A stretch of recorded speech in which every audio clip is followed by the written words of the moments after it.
بسم الله الرحمن الرحيم.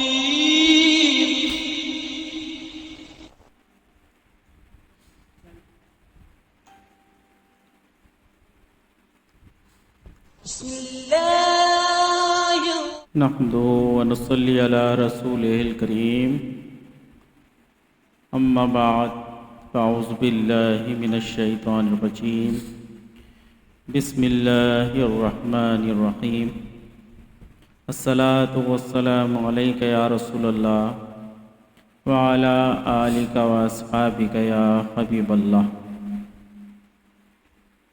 معزز ناظرین اکرام، السلام علیکم ورحمۃ اللہ وبرکاتہ. اللہ تعالیٰ کے فضل و احسان سے، اس کے پیارے حبیب صلی اللہ تعالیٰ علیہ وسلم کی نظر عنایت سے اور مرشد کریم پیر طریقت رہبر شریعت ولی نعمت سرمایہ اہل سنت علامہ و مولانا قاری محمد نثار الحق صدیقی رحمۃ اللہ تعالیٰ علیہ کے فیضان سے اسٹوڈیو فیض نثاریہ کی جانب سے آج ہم الحمدللہ اپنا پروگرام نمبر 54 لے کر آپ کی خدمت میں حاضر ہوئے ہیں. اللہ تعالیٰ سے دعا ہے کہ اللہ تعالیٰ ہماری اس براہ راست ذکر رسول صلی اللہ علیہ وسلم کی محفل کو اور آپ تمام احباب کا شریک محفل ہونے کو اپنی بارگاہ میں مقبول و منظور فرمائے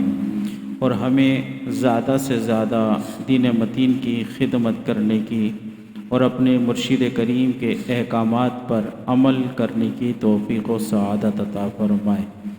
اس بابرکت محفل میں الحمدللہ ہمارے ساتھ شریک ہیں مرشد کریم کے فرزند اصغر جناب مولانا محمد رضوان الحق صدیقی دامت برکاتہم القدسیہ. پچھلا پروگرام الحمدللہ ہم نے جو کیا وہ شعبان المعظم کی فضیلت کے حوالے سے تھا. ماہ شعبان المعظم چل رہا ہے. جب ماہ شعبان آتا ہے تو رمضان کی آمد کا سلسلہ شعبان سے ہی شروع ہو جاتا ہے. وہ اس لیے کہ حضور صلی اللہ تعالیٰ علیہ وسلم نے شعبان کو اپنا مہینہ کہا، یعنی اپنا مہینہ فرمایا کہ یہ میرا مہینہ ہے، اور اس ماہ مبارک میں آپ نے زیادہ سے زیادہ روزے رکھے اور زیادہ سے زیادہ روزے رکھنے کی اس میں تعلیم فرمائی. بزرگان دین اس پر عمل پیرا رہے کہ شعبان المعظم میں تمام مہینوں کے مقابلے میں اس مہینے میں اس ماہ شعبان المعظم میں زیادہ سے زیادہ روزہ رکھا کرتے تھے، اور اس میں روزے کی تیاری ہو جاتی ہے، رمضان المبارک کی تیاری ہو جاتی ہے.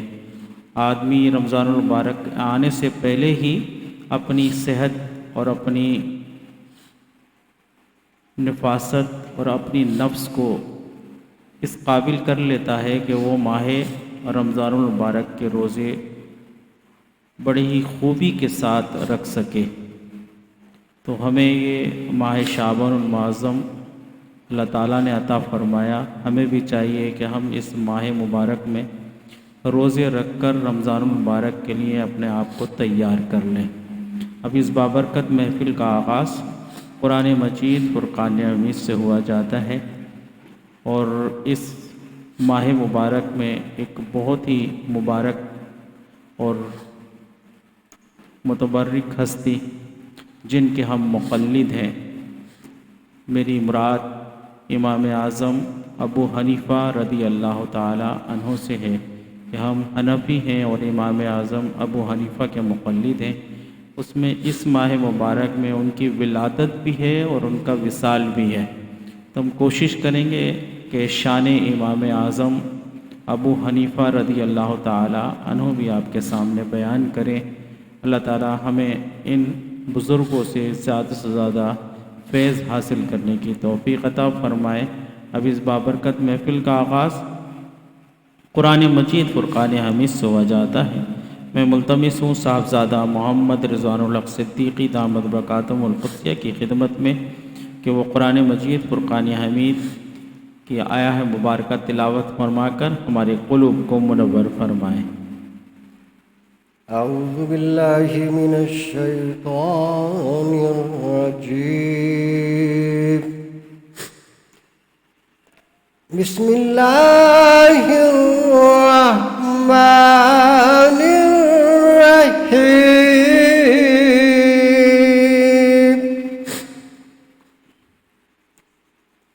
يسبح لله ما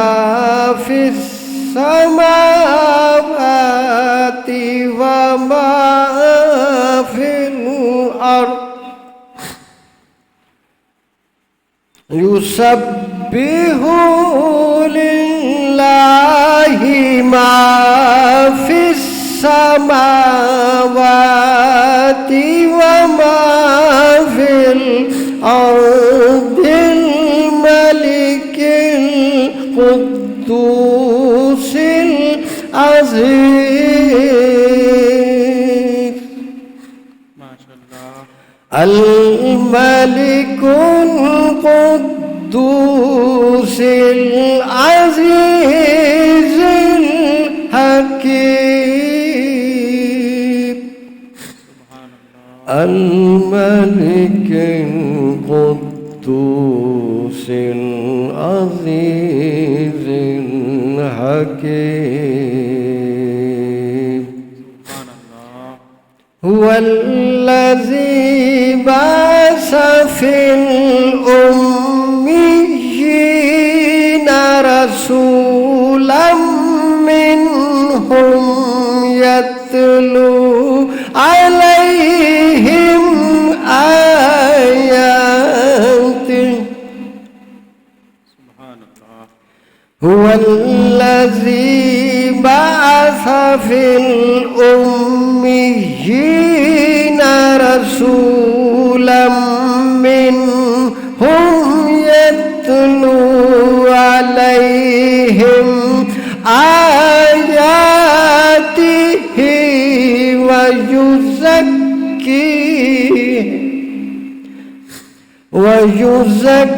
ويزكيهم ويعلمكم الكتاب والحكمة وإن كانوا من قبل لفي ضلال مبين. سبحان الله. وإن كانوا من قبل لفي ضلال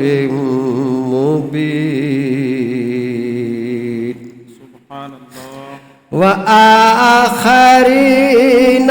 منهم لما يلحق بهم وهو العزيز الحكيم. ما شاء الله. وهو العزيز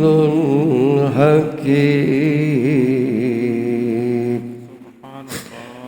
ذلك فضل الله يؤتيه من يشاء. ذلك فضل الله يؤتيه من يشاء والله ذو الفضل العظيم. سبحان الله. ما شاء الله. والله ذو الفضل العظيم. صدق الله العظيم. ماشاء اللہ. سبحان اللہ. بہت ہی پیارے اور خوبصورت انداز میں تلاوت قرآن مجید فرما رہے تھے مرشد کریم کے فرزند اصغر جناب مولانا محمد رضوان الحق صدیقی دامت برکاتہم القدسیہ. آئیے حمد باری تعالیٰ کے چند اشعار پیش کر لیتے ہیں اور دوران محفل اپنی زبانوں کو حضور اکرم صلی اللہ تعالیٰ علیہ وسلم کے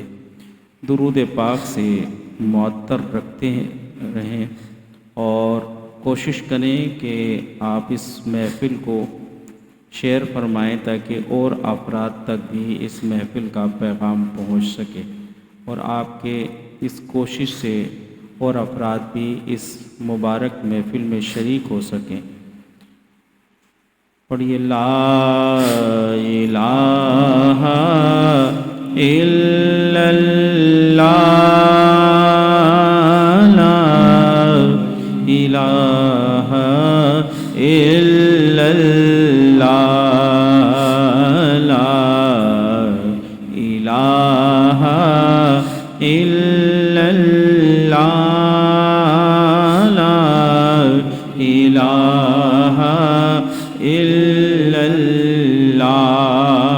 اول و آخر ہے اللہ،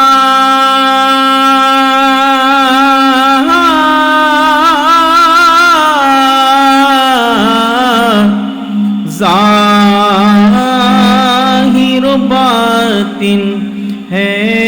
اللہ، حافظ و ناصر ہے اللہ، لا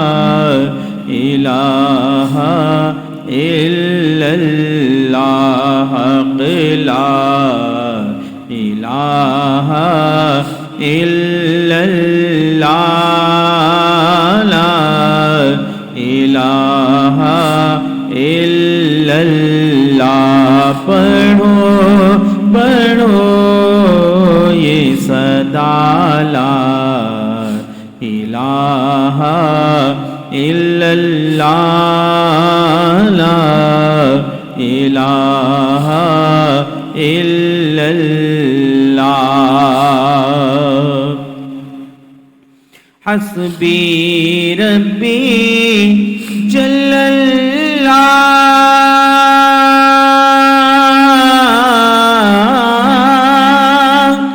ما فی قلبی غیر اللہ، نور محمد صلی اللہ، لا الہ الا اللہ، لا الہ الا اللہ، لا الہ الا اللہ، حسبی ربی جس نے کہا فیض کے دریا کو پایا، گوہر مقصد ہاتھ آیا، لا الہ الا اللہ، پڑھو پڑھو یہ صدا، لا الہ الا الا اللہ، لا الہ الا اللہ، تو کریم ہی جو ٹھہرا تو کرم کے کیا ٹھکانے، تو نوازنے پہ آئے تو نواز دے زمانے، لا الہ الا اللہ، لا الہ الا اللہ، جب تیری شان کریمی پہ نظر جاتی ہے، زندگی کتنے مراحل سے گزر جاتی ہے. بے طلب مجھ کو دیے جاتا ہے دینے والا, ہاتھ اٹھتے نہیں نیت میری بھر جاتی ہے. لا الہ الا اللہ, لا الہ الا اللہ. پڑھو پڑھو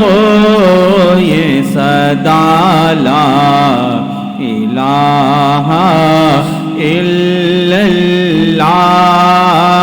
لا الہ الا اللہ.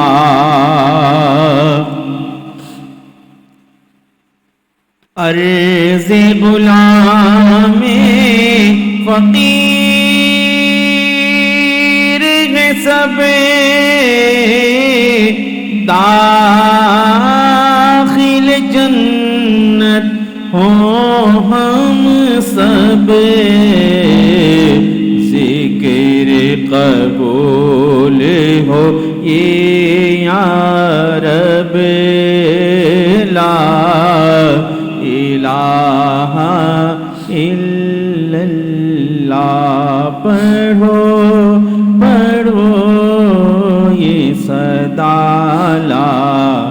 الہ الا اللہ, لا الہ الا اللہ, لا الہ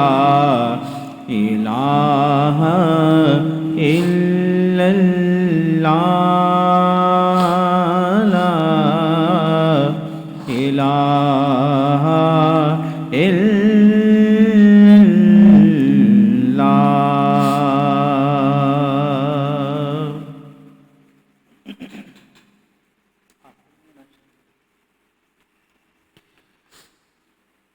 درود پاک کا نذرانہ پیش کر لیا. اللہم صلی علی سیدنا و مولانا محمد معدن الجود والکرم وآلہ وبارک وسلم. قبل اس کے کہ آپ سے صاحبزادہ صاحب مخاطب ہوں اور اپنی پیاری اور خوبصورت آواز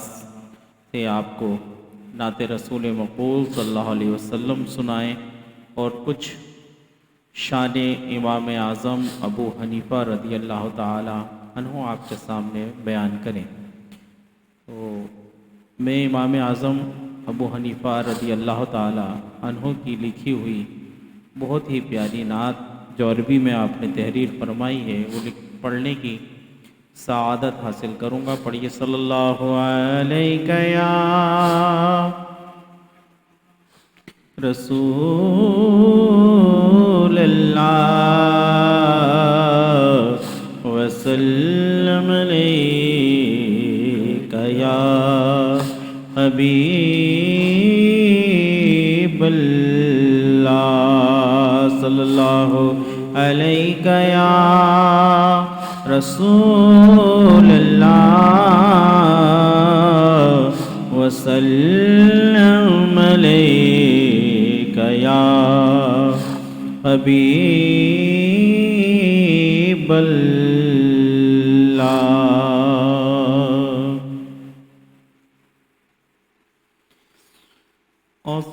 الصبح بدا من طلعته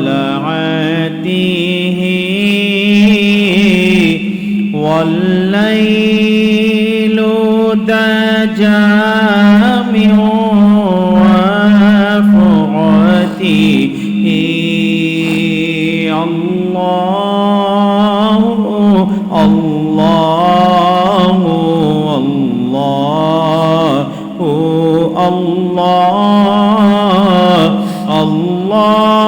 الله الله الله اللہ ہے نور سحر چہرے تیرے اور شب کی مروبی شاعتی اللہ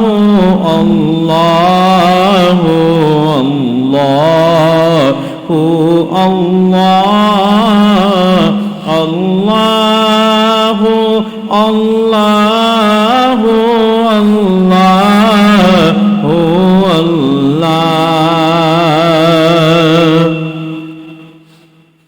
جبریل اتا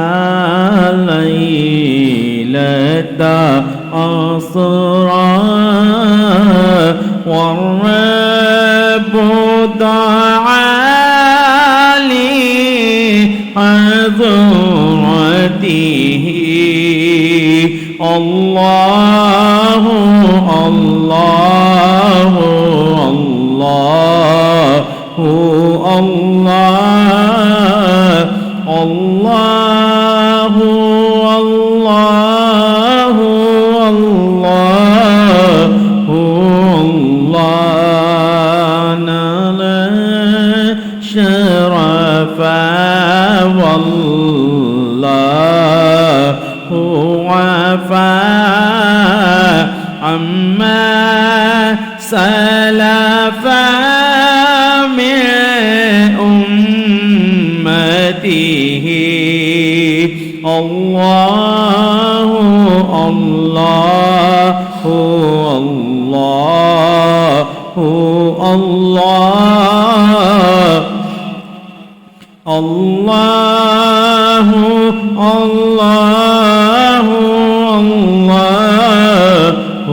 الله فمحمدنا هو سيدنا وعز لنا لإجابته الله الله الله الله الله الله الله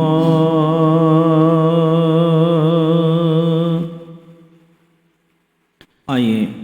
شان امام اعظم ابو حنیفہ رضی اللہ تعالی عنہ سماعت فرماتے ہیں بزبان صاحبزادہ محمد رضوان الحق صدیقی دامت برکاتہم القدسیہ سے، اور کوشش کریں کہ جو عمل سے متعلق گفتگو کی جائے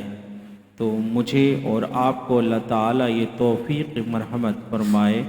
یہ توفیق سعید عطا فرمائے کہ ہم ہر عمل کرنے والی بات پر بخوبی عمل پیرا ہو جائیں۔ اللہ تعالیٰ ہم سب کو عمل کرنے کی اور حق سن کر اس کو آگے پہنچانے کی توفیق عطا فرمائے۔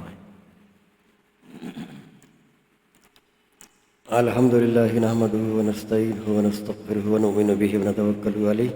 ونعوذ باللہ من شرور انفسنا ومن سیئات اعمالنا من یهده اللہ فلا مضل له ومن یضلل فلا هادی له ونشهد ان لا الہ الا اللہ وحدہ لا شریک له ونشهد ان سیدنا ونبینا ومولانا محمدا عبدہ ورسولہ اما بعد۔ آج جیسا کہ آپ حضرات کے علم میں ہے کہ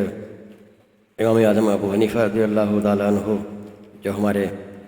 فقہ حنفی کے امام گزرے ہیں اور بہت جید امام گزرے ہیں، اور جو باقی جو حنبلی مالکی شافعی جو تینوں ہمارے امام تھے اور ان میں سے یہ بہت برگزیدہ امام تھے، اور وہ تینوں حضرات بھی آپ کو بہت آپ کی عزت کرتے تھے۔ امام اعظم ابو حنیفہ رضی اللہ تعالیٰ عنہ کے جو دادا ہیں، اور وہ اپنے بیٹے جو ثابت ہیں امام اعظم کے جو والد ہیں، ان کو لے کر گئے تھے حضرت ثابت کو حضرت علی کرم اللہ وجہہ الکریم کی خدمت میں، اور مولا کائنات سے فرمایا تھا کہ یا علی یہ جو ہیں میرے بیٹے ہیں ثابت، ان کی اولاد کے لیے دعا فرمائیں۔ تو اس ٹائم حضرت علی رضی اللہ تعالیٰ عنہ نے، اب آپ تو جانتے ہی ہیں وہ تو باب العلم ہیں، اب کیا کیا دعا کری انہوں نے کہ اللہ تعالیٰ آپ کی اولاد کو علم فضل والا بنائے اور متقی بنائے، اور کیا کیا دعا نہیں دی ہوں گی انہوں نے. تو جس کی دعا حضرت علی کرم اللہ وجہہ الکریم فرما دیں تو پھر وہ ظاہر ہے، پھر وہ ہے نا کہ وہ سب سے افضل ہی ہوگا ظاہر ہے. اور فقہ حنفی کے امام ہمارے بر صغیر پاک و ہند بلکہ پوری دنیا کے اندر مانے جاتے ہیں آپ، کہ جبھی تو کہا ہے نا کہ زمانے بھر میں بہت تجسس کیا ولیکن ملا نہ کوئی، ملا نہ کوئی امام تم سا، امام اعظم ابو حنیفہ، ملا نہ کوئی امام تم سا، امام اعظم ابو حنیفہ. اور پھر امام اعظم ابو حنیفہ رضی اللہ تعالیٰ عنہ جو ہیں وہ یعنی کہ جو اہل بیت حضرات ہیں ان کا کس قدر ادب کرتے تھے کہ آپ نے امام جعفر صادق رضی اللہ تعالیٰ عنہ سے تقریباً 2 سال جو ہے شاگرد کی حیثیت سے آپ نے علم دین حاصل کیا، زانو ادب طے کیے اور حضرت کے شاگردوں میں رہے. آپ 2 سال آپ کی خدمت میں آپ رہے. تو کسی نے امام اعظم سے پوچھا حضرت آپ کی عمر کتنی ہے؟ تو کہنے لگے 2 سال. اب نے کہا حضرت 2 سال بات سمجھ میں نہیں آئی. کہنے لگے کہ وہ دراصل 2 سال جو ہے امام جعفر صادق رضی اللہ تعالیٰ عنہ کی خدمت میں جو میں نے گزارے، ان کی شاگردی میں حضرت سے جو فیض لیا ہے، بس وہی زندگی کی میرے اصل دین ہے، باقی زندگی تو بیکار گئی ساری. میری عمر 2 سال بس وہی میری زندگی کے کام کے ہیں. تو اہل بیت سے حضرات سے آپ کی محبت دیکھیں کس قدر تھی. یعنی کہ بعض لوگ کہہ دیتے ہیں کہ نہیں وہ جو ہے غلط تاثر پیدا کرنے کی کوشش کرتے ہیں، لیکن بات یہ جو حقیقت ہے وہ جب سورج سامنے ہو تو ظاہر ہے پھر وہ کوئی بھی اس کو انکار نہیں کر سکتا کوئی اس کا. تو ہمارے جو امام اعظم رضی اللہ تعالیٰ عنہ ہیں اہل بیت حضرات کا بہت ادب کرتے تھے، اور اللہ تعالیٰ نے آپ کو بہت یعنی ملکہ عطا فرمایا تھا اس میں تصوف کے اندر. اور ایسے ایسے جو مسائل ہوتے تھے حضرت ایسے چٹکیوں میں حل کر دیتے تھے کہ وہ جیسے جو ایک ہوتا ہے نا کہ علم لدنی جو ہوتا ہے کہ وہ اللہ تعالیٰ کی طرف سے خاص عطا کیا ہوا ہوتا ہے، کہ آپ لوگ جو سرکار کے جو جانشین ہیں یعنی جو سرکار کے غلاموں کے غلام ہیں، ان کی تو شان یہ ہوتی ہے کہ سلطنتوں کو ٹھوکر مار دیتے ہیں. خلیفہ نے آپ کو کہا کہ چیف جسٹس کے عہدے پر آپ آ جائیں، تو انہوں نے کہا خلیفہ میں اس قابل نہیں ہوں کہ چیف جسٹس کے عہدے پر کہ لائق نہیں ہوں میں. خلیفہ نے کہا کہ آپ جھوٹ بولتے ہیں، آپ سے زیادہ کوئی مملکت کے اندر لائق ہے ہی نہیں. تو آپ نے فرمایا خلیفہ تو نے تو خود ہی جو ہے نا فیصلہ کر دیا کہ میں جھوٹ بول رہا ہوں، تو جھوٹا آدمی خلیفہ کے منصب پہ تو وہ چیف جسٹس کے عہدے پر قاضی اور قضاء کے منصب پر تو منصب پر تو فائل ہو ہی نہیں سکتا. تو نے خود ہی فیصلہ کر دیا جھوٹا. جب میں جھوٹ بول رہا ہوں تو پھر ظاہر جھوٹا آدمی کیسے ہو سکتا ہے پھر. تو آپ نے قید گزارا کر لی. خلیفہ نے کہا کہ قید میں جانا منظور ہے یا یہ چیف جسٹس کا عہدہ لے. تو اللہ والے لوگ ہیں ان کی تو ٹھوکروں میں سلطنت ہوتی ہے. تو وہ کہنے لگے کہ نہیں بھائی وہ جو قید منظور ہے لیکن یہ چیف جسٹس کا عہدہ مجھے منظور نہیں ہے. اللہ تعالیٰ نے آپ کو کمال کا ملکہ عطا فرمایا تھا اور ایسے ایسے مسائل چٹکی میں حل فرما دیتے تھے کہ جو دوسرے لاجواب ہو جاتے تھے. کہ ایک شخص کا کسی کا مسئلہ آیا کہ وہ میاں بیوی میں انبن رہتی تھی، جو بات کچھ بڑھ گئی زیادہ، اور انہوں نے کہا کہ اب میں تیرے سے جو ہے نا صبح تک جب تک صبح نہیں ہوگی میں تیرے سے بات نہیں کروں گی. آپ شوہر بھی ظاہر ہے غصے میں آ گئے اور اگر تو نے صبح ہو گئی اور اذان یعنی صبح صادق ہو گئی تو نے مجھ سے بات نہیں کری تو تجھ پر 1 طلاق. اب وہ کہہ تو دیا، بعد میں پھر وہ ظاہر ہے شرمندہ ہوا کہ یہ کیا کہہ دیا میں نے. اگر صبح ہو گئی، صبح صادق ہو گئی، اذان ہو گئی اور انہوں نے بات نہیں کری تو طلاق تو ہو جائے گی. اب وہ بڑے پچھتائے وہ. اب وہ بہت انہوں نے کوشش کری کہ بات کر لے. اب وہ لیکن انہوں نے بات نہیں کری کہ نہیں بس آج تو جو ہے نا میں اس سے پیچھے چھوڑا کے ہی رہوں گی. اب ظاہر ہے پریشانی میں میں نے کہا کہاں چلیں؟ تو یہ شخص جو ہیں امام اعظم رضی اللہ تعالیٰ عنہ کی خدمت میں آئے اور کہنے لگے حضرت غصے میں یہ کہہ دیا ہے میں نے تو، اور اب وہ چند گھنٹے ہی رہ گئے ہیں، صبح صادق ہونے میں اگر اس نے بات نہیں کری تو وہ تو میرے نکاح سے نکل جائے گی۔ آپ نے فرمایا ظاہر ہے تو نے محلہ کو جو کر دیا ہے، کنڈیشن لگا دی اس میں کہ اگر یہ کرے گی تو پھر تو کہنے لگے کہ ایک ذہن میں ایک ترکیب ہے کہ تم جاؤ گھر پہ آرام سے، اور انشاءاللہ ایک فقیر کے ذہن میں ایک ترکیب ہے وہ میں استعمال کروں گا اور تمہارے بیوی کو انشاءاللہ طلاق نہیں ہوگی۔ وہ چلے گئے، ظاہر ہے وہ جو یقین بھی دیکھیں کیسا کہ امام اعظم نے فرما دیا تو بس اب انشاءاللہ کوئی نہ کوئی صورت نکال لیں گے وہ۔ تو تقریباً 3:30 بجے پونے 4 بجے تہجد کا ٹائم جو ہوتا ہے اس ٹائم آپ مسجد میں تشریف لے گئے اور مؤذن سے کہا کہ یہ مسجد کھولو ذرا اور وہ اذان دینی ہے مجھے، اور نے کہا حضرت وہ ابھی ٹائم تو ہوا نہیں۔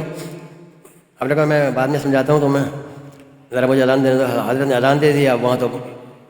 بھیڑ لگ گئی باہر، بھائی یہ مؤذن کو سب کہہ رہے ہیں کہ مولانا صاحب آپ نے یہ بے ٹائم اذان کیسے دے دی؟ پہلے کہ میں نہیں، وہ امام اعظم اندر ہیں انہوں نے اذان دی ہے۔ ارے امام اعظم باہر چل رہا ہے تو حضرت یہ آج بے وقت کی اذان کہنے لگے کہ بھائی تہجد کی اذان نہیں ہوتی کیا؟ تہجد کی جماعت نہیں ہوتی ہے؟ تہجد کی اذان دی ہے میں نے، اور کیا ہے؟ سبحان اللہ۔ اب اس کی بیوی نے جب اللہ اکبر اللہ اکبر کی آواز آئی تو اس نے بولا دیکھ شکر ہے تیرے سے جان چھوٹی بس، اور اب جو ہے وہ میں تیرے سے نکاح سے نکل گئی۔ شوہر نے کہا الحمدللہ رب العالمین، امام اعظم نے سچ کہا تھا واقعی۔ وہ کہہ رہے میں کہہ رہی ہوں تیرے سے جان چھوڑ گئی، تو وہ کہہ رہا ہے کہ وہ الحمدللہ رب العالمین کہ نہیں ایسی کوئی بات ہی نہیں ہے۔ کہنے لگے کہ محترمہ ذرا گھڑی تو دیکھو، ابھی تو تہجد کا ٹائم ہوا ہے، یہ تو تہجد کی اذان ہوئی ہے، صبح شادی ہوئی کہاں ہے؟ اس نے اپنا سر پکڑ لیا، کہنے لگے کہ واقعی تم کہاں گئے تھے؟ تو انہوں نے کہا امام اعظم کے پاس گیا تھا، کہنے لگے بس انہوں نے کوئی نہ کوئی ترکیب نکال کے دی ہوگی واقعی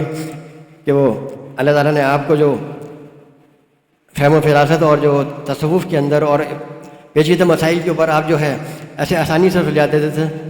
کہ جس کی نظیر نہیں ملتی۔ ایک مرتبہ کسی نے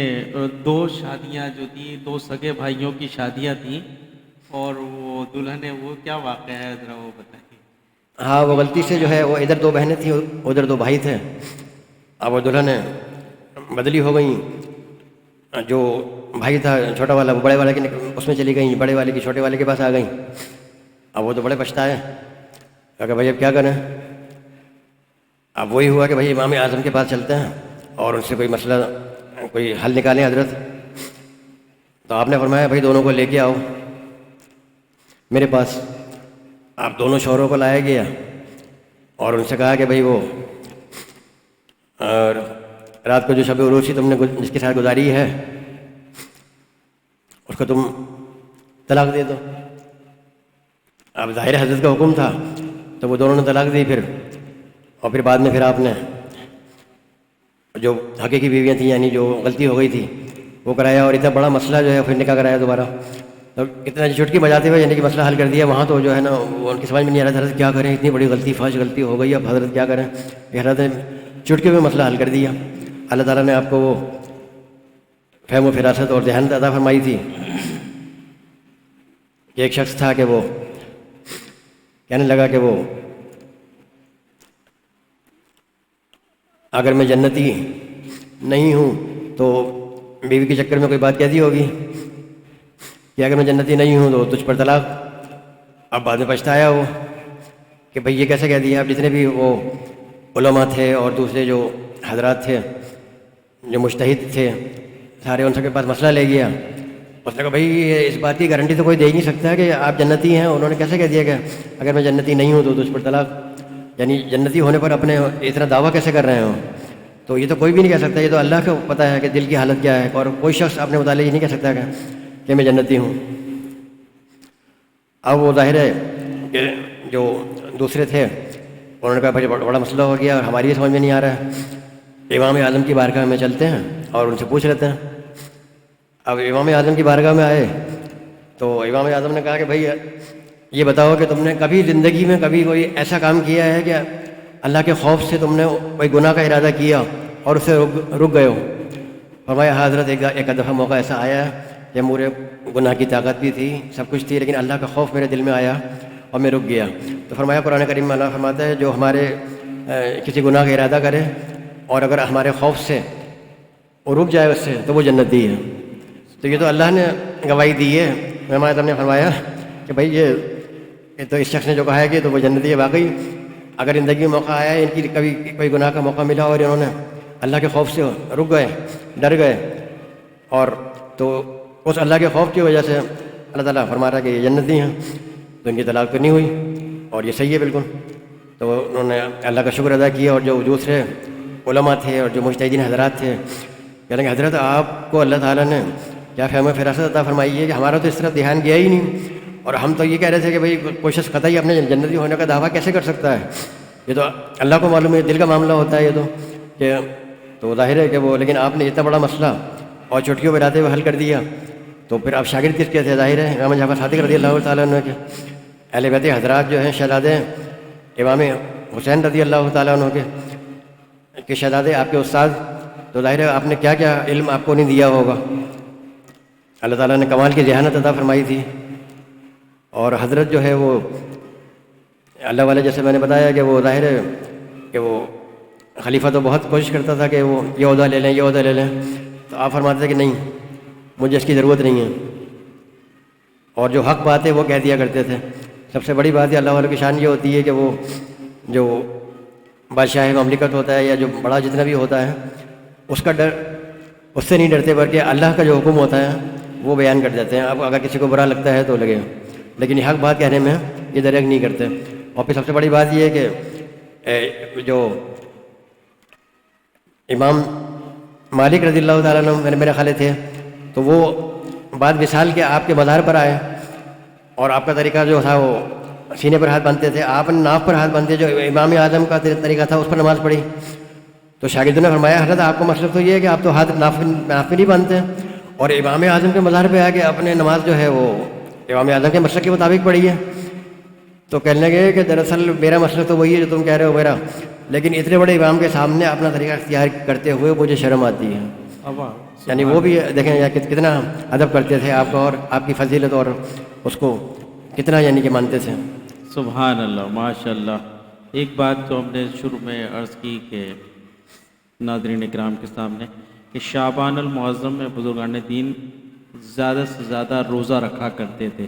اور حضور صلی اللہ تعالیٰ علیہ وسلم میں اس ماہ مبارک میں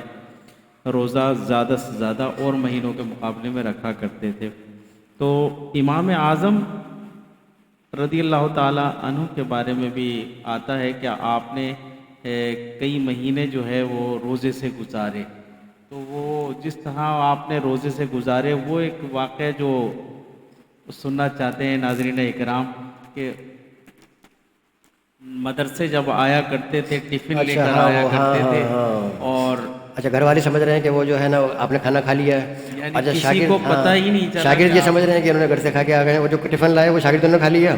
اور حضرت کے گھر والے سمجھ رہے ہیں کہ انہوں نے کھا لیا، اور حضرت روزے سے ہوتے تھے۔ اب نہ گھر والوں کو پتہ چلا، یعنی صرف یہ کہتے ہیں نا کہ روزہ جو ہے اللہ نے فرمایا یہ اس کی جزا میں خود دوں گا، روزہ میرے لیے جو بالکل اخلاق کے ساتھ رکھے۔ تو اب ظاہر ہے کہ وہ گھر والے سمجھ رہے ہیں کہ کھانا ہوا انہوں نے مدرسے میں کھا لیا، شاگرد سمجھ رہے ہیں گھر سے کھا کے آ گئے، اب وہ جو کھانا آپ ٹفن میں لے جاتے تھے وہ شاگردوں نے کھا لیا۔ اب یعنی اللہ اور ان کے امام اعظم کے درمیان یہ معاملہ ہے، کسی تیسرے شخص کو نہیں پتا کہ حضرت روزے سے ہیں بھی ہیں کہ نہیں، یعنی خالص اللہ تعالیٰ کے لیے کیا تقویٰ تھا، یعنی کہ ان کا اللہ تعالیٰ ہماری اندر بھی اس تقوی کی تھوڑی بہت جھلک پیدا فرمائے اور ان کے فیض و برکات سے مستفید فرمائے۔ اور رہا شعبان المعظم کا تو وہ تو سرکار دو عالم صلی اللہ علیہ وسلم نے فرمایا کہ یہ میرا مہینہ ہے، اور اللہ کے رسول صلی اللہ علیہ وسلم جو ہے بڑی کثرت کے ساتھ اس میں عبادت کیا کرتے تھے، روزے رکھا کرتے تھے، اور فرمایا کرتے تھے کہ اس میں جو حالات ہیں جو سارے بندے کے وہ لکھے جاتے ہیں، ایک سال کے پورے کتنی روزی ملے گی، کہاں انتقال ہوگا، کون بچہ پیدا ہوگا۔ ایک سرکار دو عالم صلی اللہ علیہ وسلم فرماتے ہیں کہ وہ بندہ بازار میں خریداری کر رہا ہوتا ہے، لیکن اس کا کفن تیار کیا جا چکا ہوتا ہے، ملک الموت کے رجسٹر میں اس کا نام لکھا جا چکا ہوتا ہے، اور وہ بازار میں خریداری کر رہا ہے، ایک مکان بنا رہا ہے وہ، اور کاریگروں کو وہ یہ چیز یہاں ہونی چاہیے، یہ ہونی چاہیے، بڑا یعنی ایڈوائز کر رہا ہے اور بڑا دل سے مکان بنا رہا ہے، لیکن اس کا نام ملک الموت کے رجسٹر میں لکھا جا چکا ہوتا ہے. تو سرکار نے فرمایا کہ کیا میں اس بات کو پسند نہیں کروں جب میری اجل لکھی جا رہی ہو تو میں روزے سے ہوں. تو جب روزے سے ہوں گا تو اللہ تعالیٰ اپنا خصوصی فضل و کرم فرمائے گا. تو سرکار دو عالم صلی اللہ علیہ وسلم اس مہینے میں بہت اہتمام کیا کرتے تھے. یعنی یہ سمجھیں کہ رمضان کی تیاری کا مہینہ ہے یہ سارا, کہ رمضان کے لیے اپنے آپ کو تیار کرنے کے لیے آپ ابھی سے عبادت شروع کر دیں. اچھا پھر وہ ایک چیز ہوتی ہے پریکٹس, یا ظاہر ہے اس پریکٹس میں بھی آ جاتا ہے کہ آپ کچھ روزے آپ 15 دن بھی رکھ لیے, 10 بھی رکھ لیے, 5 بھی رکھ لیے آپ نے شعبان میں, کچھ تھوڑی بہت پریکٹس ہو جائے گی تو رمضان کے لیے آسانی ہو جائے گی. ویسے تو رمضان میں اللہ تعالیٰ ہمت دے ہی دیتا ہے, ظاہر ہے خصوصی فضل و کرم ہوتا ہے کہ ایک کا 70 ملتا ہے, ظاہر ہے نفل کا ثواب جو ہے فرضوں کے برابر اور فرضوں کا جو ہے 70 کے برابر ملتا ہے. تو وہ تو اللہ تعالیٰ کا خصوصی فضل و کرم ہے. لیکن جو بزرگان دین جتنے بھی ہیں ان سے سب سے منقول یہی ہے کہ آپ شعبان کے اندر سرکار دو عالم صلی اللہ علیہ وسلم کی سنت کریمہ کے مطابق بہت روزے رکھا کرتے تھے. تمام امام اعظم ابو حنیفہ رضی اللہ تعالیٰ عنہ بھی اور جتنے ہمارے چاروں امام ہیں اور جتنے بزرگان دین ہیں وہ شعبان کے مہینے کا بہت اہتمام کرتے تھے. اور یعنی یہ سمجھیں کہ استقبال رمضان اگر کہیں تو اس کو غلط نہیں ہوگا کہ رمضان کا استقبال کرتے تھے وہ کہ عبادت وغیرہ کو شروع کر کے اور عبادت وغیرہ اس میں کر کے اور روزے اور نماز کا خصوصی اہتمام کر کے, یعنی یہ سمجھ لیں کہ رمضان کا استقبال کر رہے ہوتے تھے وہ. ماشاءاللہ سبحان اللہ. اور اگلا انشاءاللہ ہمارا پروگرام بھی استقبال رمضان سے ہوگا. اگلا جو انشاءاللہ انشاءاللہ اگلا یہ پروگرام ہوگا وہ استقبال رمضان سے ہوگا. تو ابھی آپ سماعت فرما رہے تھے صاحبزادہ صاحب سے امام اعظم ابو حنیفہ رضی اللہ تعالیٰ عنہ کی شان, کہ ان کی شان کس طرح اللہ تعالیٰ نے بلند فرمائی کہ اللہ تعالیٰ فرماتا ہے کہ جو میرا ہو جاتا ہے میں اس کا ہو جاتا ہوں, جو میرا ہو جاتا ہے میں اس کا ہو جاتا ہوں.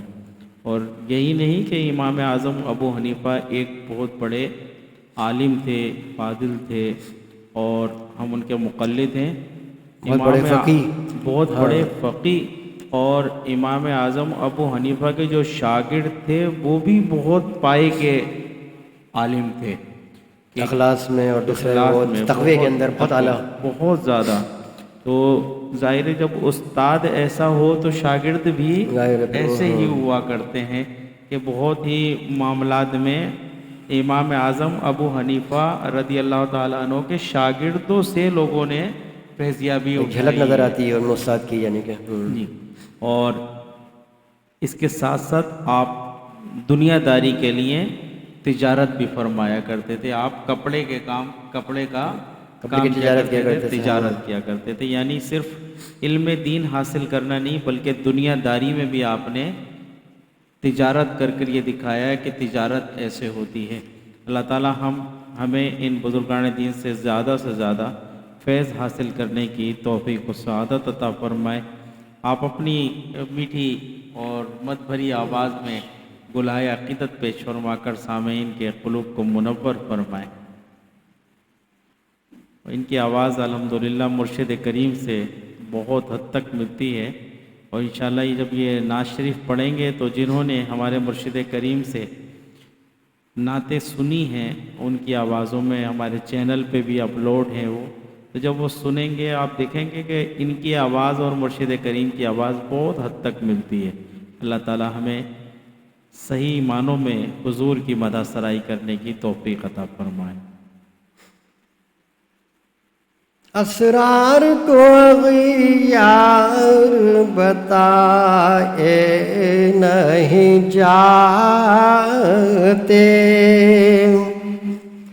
اسرار کو اغیار بتائے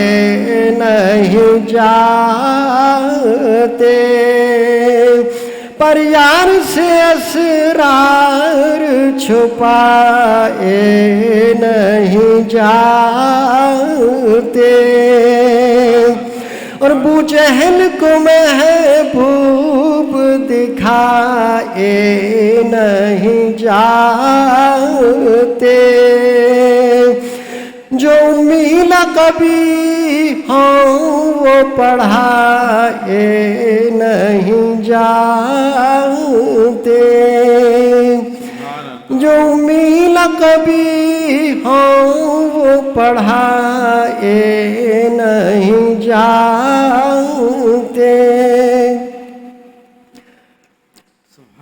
تم ذات خدا سے نہ جدا ہو نہ خدا ہو، تم ذات خدا سے نہ جدا ہو نہ خدا ہو، اللہ کو معلوم ہے کیا جانی یہ کیا ہو، اللہ کو معلوم ہے کیا جانی یہ کیا ہو، یہ کیوں کہوں مجھ کو یہ عطا ہو یہ عطا ہو، یہ کیوں کہوں مجھ کو یہ عطا ہو یہ عطا ہو، وہ دو کہ ہمیشہ میرے گھر بھر کا بھلا ہو، وہ دو کہ میں ہمیشہ میرے گھر بھر کا بھلا ہو، تم ذات خدا سے نہ جدا ہو نہ خدا ہو، اس گھر سے آیا نور الہی ہو ہمیشہ، اس گھر سے آیا نور الہی ہو ہمیشہ، تم جس میں گھڑی بھر کے لیے جلوہ نما ہو، تم جس میں گھڑی بھر کے لیے جلوہ نما ہو سلسلہ الفت کا جسے زلف نبی سے، ہو سلسلہ الفت کا جسے زلف نبی سے، الجھے نہ کوئی کام نہ پا بندے بلا ہو، الجھے نہ کوئی کام نہ پا بندے بلا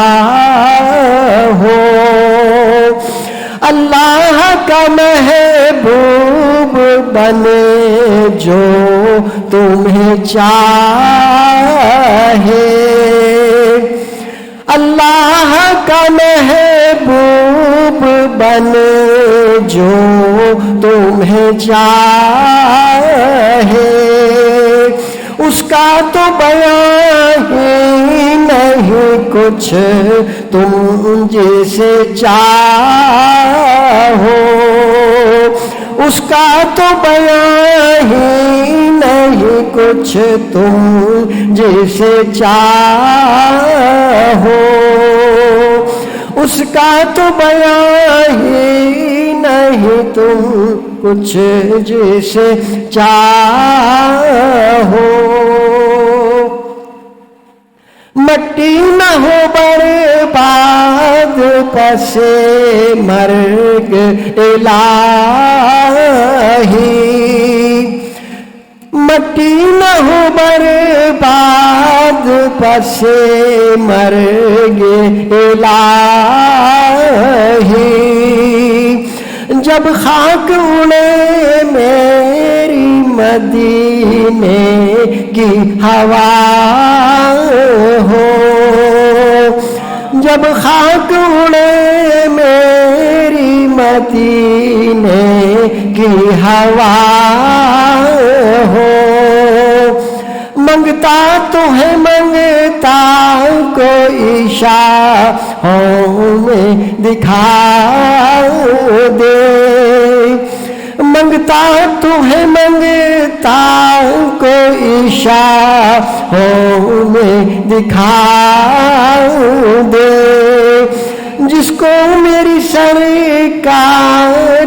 سے ٹکڑا نہ ملا ہو، جس کو میری سرکار سے ٹکڑا نہ ملا ہو۔ اعلیٰ حضرت کے چھوٹے بھائی استاد زمن مولانا محمد حسن رضا خان صاحب رحمۃ اللہ علیہ کا یہ شعر ہے، اللہ تعالیٰ ان کے مرکز پر انوار پر لاتعداد انوار و برکات کی بارشیں فرمائے، اور ان بارشوں کے چند قطرے سے ہمیں بھی مستفید فرمائے۔ آپ فرماتے ہیں استاد زمن، شکر ایک کرم کا بھی ادا ہو نہیں سکتا، شکر ایک کرم کا بھی ادا ہو نہیں سکتا، دل ان پہ فدا جان حسن ان پہ فدا ہو، دل ان پہ فدا جان حسن ان پہ فدا ہو، تم ذات خدا سے نہ جدا ہو نہ خدا ہو، اللہ کو معلوم ہے کیا جانیے کیا ہو۔ سبحان اللہ، بہت ہی خوبصورت آواز میں حضور صلی اللہ تعالیٰ علیہ وسلم کے حضور اپنی عقیدتیں اور محبتیں پیش فرما رہے تھے۔ مرشد کریم کے فرزند اصغر جناب مولانا محمد رضوان الحق صدیقی دامت برکاتہم القدسیہ۔ آئیے ایک مختصر سے وقت میں ایک بہت ہی خوبصورت کلام پیش کر لیتے ہیں، اس کے بعد انشاءاللہ آپ سے اجازت چاہیں گے، اسی امید کے ساتھ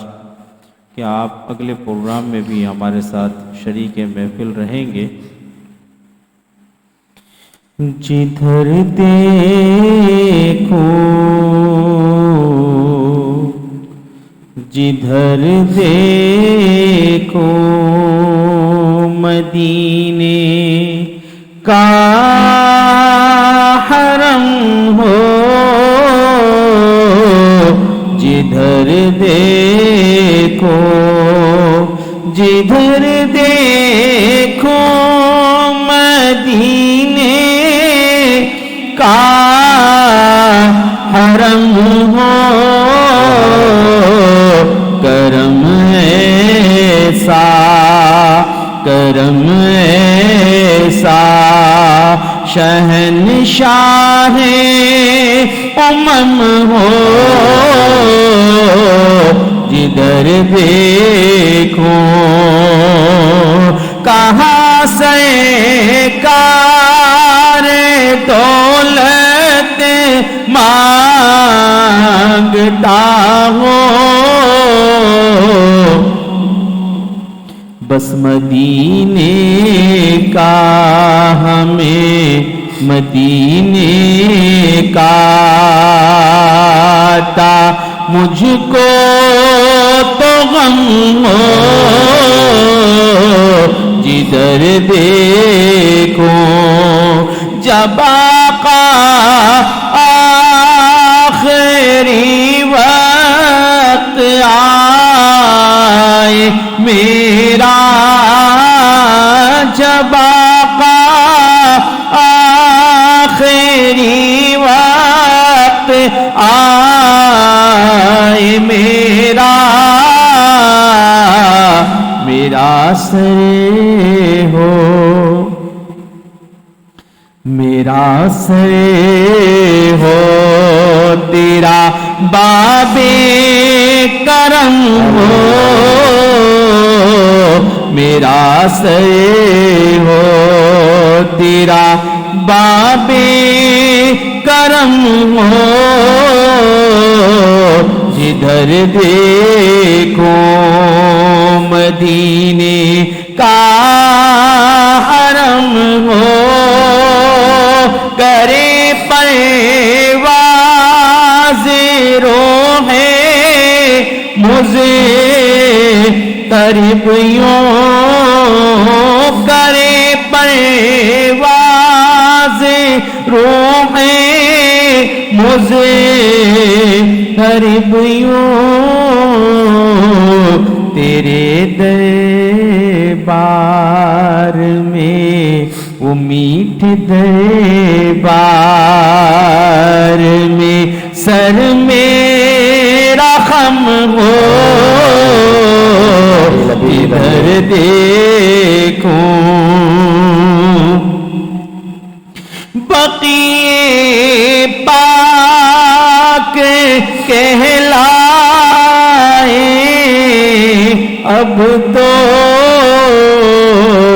اجازت مرحمت اجازت مرحمت شاہ حرم ہو جدھر دیکھو جو میٹے مصطفیٰ کے غم میں روئے نہ کیوں میری نظر میں محترم ہو نہ کیوں میری نظر میں محترم ہو ہمارے حال دل سے تم تو واقف ہمارے حال دل سے تم تو واقف خداوندی دو عالم کی قسم ہو خداوندی دو عالم کی قسم ہو اندھیرا لحد میں ہے آہ چھایا میرے نور خدا میرے نور خدا چشمے کرم ہو اسے کیا خوف معشر ہو کہ جس کا تیرے دستے شفاعت میں بھرم ہو جدھر دیکھو جدھر دیکھو جو تم چاہو یقیناً دور مجھ سے آج کسی سے بھی پوچھیں ہر دوسرا شخص یہی کہے گا میں بہت پریشان ہوں میں بہت غم میں ہوں جو تم چاہو یقیناً دور ہم سے شہاق با کا ہر رنج و علم ہو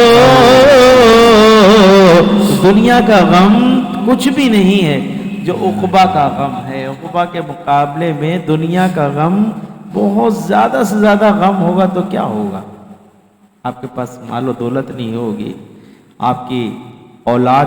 آپ سے جدا ہو گئی ہوگی انتقال ہو گیا ہوگا آپ کے ماں باپ آپ کو اس دنیا سے چھوڑ کر چلے گئے ہوں گے لیکن شاعر کہہ رہا ہے نا کہ عقبہ کا غم اتنا بڑا ہے کہ اس وقت نفس نفسی کا عالم ہوگا اللہ تعالیٰ اس غم سے ہمیں محفوظ آمین فرمائے۔ آمین۔ جو تم چاہو یقیناً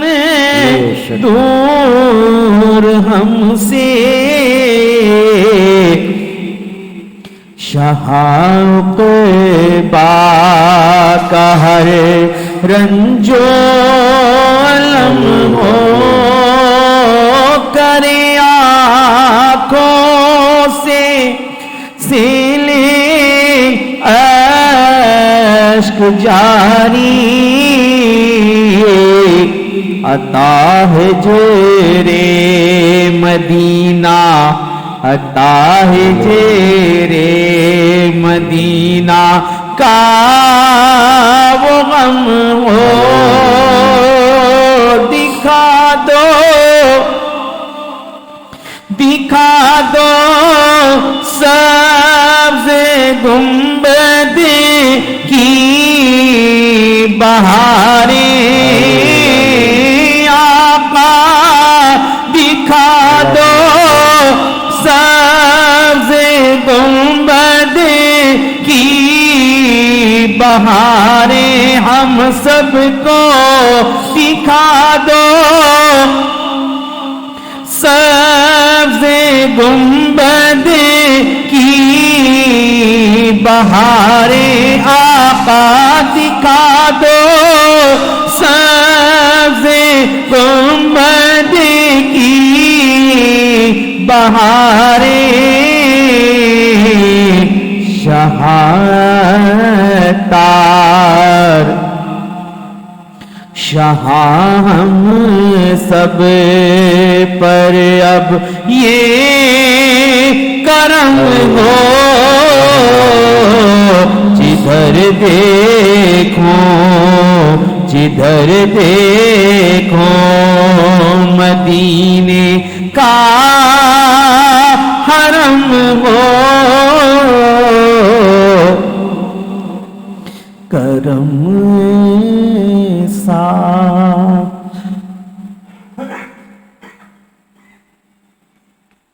کرم ایسا شاہ امم کو دکھا دو سبز گنبد کی بہاریں، دکھا دو میرے آقا، دکھا دو سبز گنبد کی بہاریں،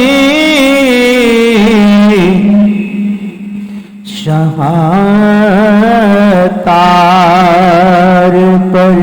اب تو کرم ہو، جدھر دیکھو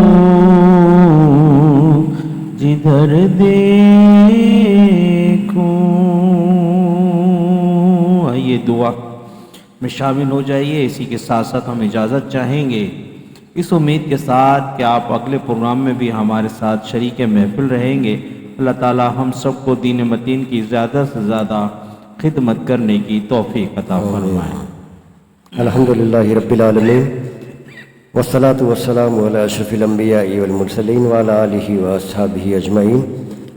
ربنا تقبل منا انک انت السمیع العلیم وتب علینا انک انت التواب الرحیم۔ یا عالمین، محض اپنے فضل سے، اپنے کرم سے، اپنی رحمت سے، اپنے حبیب پاک حضور پر نور سید العالمین محمد رسول اللہ صلی اللہ علیہ وسلم کے صدقۃ فعل مولا کریم ہمارا پڑھنا پڑھانا سننا سنانا اپنی بارگاہ میں قبول و منظور فرما، اور اس کی برکت سے ہمارے بیماروں کو شفا کاملہ واجلہ عطا فرما، جو مصیبت زدہ ہیں ان کے مسائل کو خاتمہ فرما، جو پریشان حال ہیں ان کی پریشانیاں دور فرما، جو قرضوں کے بوجھ تلے دبے ہوئے ہیں قرضوں سے خلاصی عطا فرما، جو بیجا مقدمات میں پھنسے ہوئے مولا ان کو بیجا مقدمات سے خلاصی عطا فرما۔ مولا کریم ہمارے تمام آفات و بلیات سے، زمینی آسمانی بلاؤں سے، تمام بیماریوں سے، تمام وائر حضور سے ہم سب کی حفاظت فرما، اور جو لوگ اس میں مبتلا ہو گئے انہیں شفا کاملہ واجلہ عطا فرما۔ یا العالمین ہمارے بچوں جو بیٹھے ہیں بغیر رشتوں کے، اللہ تعالیٰ ان کو نیک اور اچھے رشتے عطا فرما۔ مولا کریم ہماری ظاہری باطنی جسمانی روحانی بیماریاں دور فرما، حضرت علامہ قاری محمد ثانوی صدیقی صاحب کے درجات کو بلند فرما، علماء اہل سنت کی عمر میں برکت عطا فرما، علماء اہل سنت کا سایہ تا دیر مال خیر ہمارے سروں پر قائم و دائم فرما، علماء اہل سنت کی حفاظت فرما، مولا کریم نظام مصطفیٰ صلی اللہ علیہ وسلم کا تحفظ کرنے اور نام و رسالت صلی اللہ علیہ وسلم کا تحفظ کرنے کی توفیق عطا فرما، مولا کریم ہماری ظاہری و جسمانی روحانی بیماریاں دور فرما، اللہم انا نسألک العفو والعافیۃ والمعافاۃ الدائمہ فی الدین والدنیا والآخرہ، اللہم انا نسألک علما نافعا ورزقا واسعا وشفاء من کل داء یا شافی الامراض، اللہم انک عفو کریم تحب العفو فاعف عنا یا غفور یا غفور یا غفور، اللہم رب ارحمہما کما ربیانی صغیرا، اللہم رب ارحمہما کما ربیانی صغیرا، اللہم رب ارحمہما کما ربیانی صغیرا۔ مولا کریم ہمیں رمضان شریف کا احترام کرنے کی توفیق عطا فرما، اور جو لوگ بیمار ہیں جو اس قابل نہیں کہ روزے رکھ سکے، مولا اپنے قدرت کاملہ سے انہیں شفا کاملہ واجلہ عطا فرما، اور رمضان کے پورے روزے صحت کے ساتھ رکھنے کی توفیق عطا فرما، اور جو رمضان کے جو آداب ہیں جو تیرے مہمان آنے والا ہے اس کا اہتمام کرنے کی توفیق عطا فرما، وہ مہمان ہم سے راضی ہو کر جائے، مولا ہم سے راضی ہو کر جائے، مولا رمضان شریف میں ہمیں عبادت کے لیے توانائی عطا فرما، جو لوگ اس قابل نہیں انہیں اس قابل بنا دے کہ رمضان کے پورے روزے رکھے۔ مولا کریم والد گرامی نے جو یہ پودا لگایا تھا، اس کے رسول کی شمع جو روشن کری تھی، مولا جو لوگ اس کو لے کر کے چل رہے ہیں ان کے علم میں، عمل میں، رزق میں برکتیں عطا فرما، دارین کی سعادتیں عطا فرما، مولا کریم جو اس محفلوں کو آباد کرنے والے، مولا ان کے گھروں کو آباد فرما، مولا کریم ان کے قبروں کو روشن فرما، مولا کریم ہمارے پاکستان کے حالت کو درست فرما دے، مولا کریم پاکستان سے جتنی بھی مہنگائی کا عذاب ہے، پانی کا بحران ہے، سے نجات عطا فرما، اللہم انا نسألک ایمانا کاملا و یقینا صادقا و لسانا ذاکرا و قلبا خاشعا و رزقا واسعا و حلالا طیبا و توبة نصوحا و توبة قبل الموت و راحة عند الموت و رحمة و مغفرة بعد الموت و العفو عند الحساب و الفوز بالجنة و النجاة من النار برحمتک یا عزیز و یا غفار یا رب العالمین۔ یا الہ العالمین مکین گنبد خضرہ کے چاہنے والے جہاں کہیں بھی ہوں ان کے ایمان کی، جان و مال کی عزت و آبرو کی حفاظت فرما، اللہم بارک فی هذا المکان، اللہم بارک لاصحاب هذا المکان فی کل حین و آن بحرمت نبیک سید الانس والجان۔ تجھے فضل کرتے نہیں لگتی بار، نہ تجھ سے مایوس امیدوار، وبعظمتہ ان اللہ وملائکتہ یصلون علی النبی یا ایھا الذین آمنوا صلوا علیہ وسلموا تسلیما، اللہم صل علی سیدنا محمد ماضی الجود والکرم وآلہ وبارک وسلم، سبحان ربک رب العزۃ عما یصفون وسلام علی المرسلین والحمد للہ رب العالمین۔